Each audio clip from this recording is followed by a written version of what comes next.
they're not registered. Is there any other Republican who has your views on this?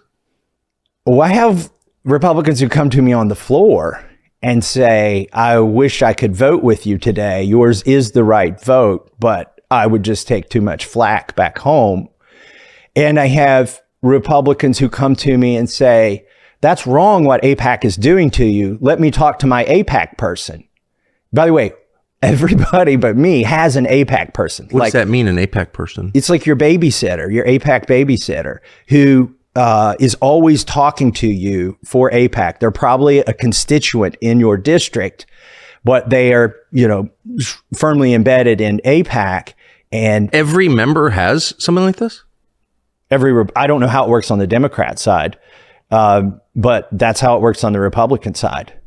And when they come to DC, you go have lunch with them, and they've got your cell number, and you have conversations with them. So I've had that's absolutely crazy. I've had 4 members of Congress say, "I'll talk to my AIPAC person," and it's literally what we call them, my AIPAC guy.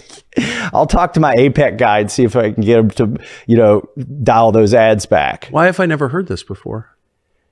It doesn't benefit anybody. Why would they want to tell their constituents that they've basically got a buddy system with somebody who's representing a foreign country? It doesn't benefit the congressman for people to know that, so they're not going to tell you that.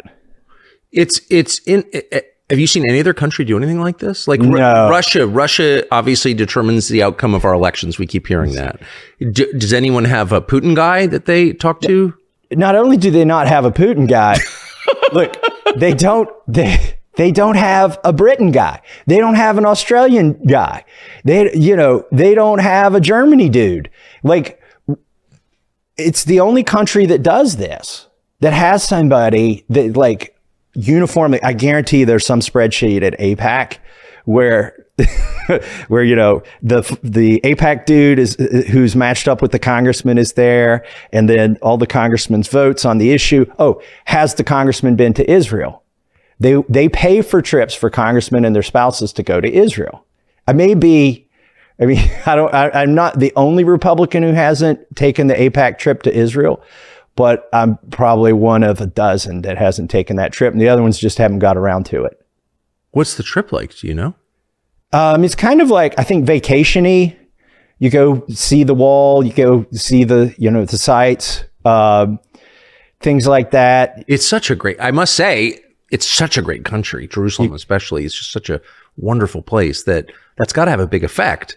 You go swim in the Dead Sea. Yeah, I've done that. Yeah. Not on an AIPAC trip, but right. I would recommend it to anyone. Are you sure it wasn't an AIPAC trip? It was. I paid for it myself. No, it's just funny. I am a legit lover of Israel, of the place Israel. Right. I like the people, and I love the food, and the whole thing is so great. Look, but that's distinct from the government of Israel, which is just a foreign government. My sense is the people are very entrepreneurial.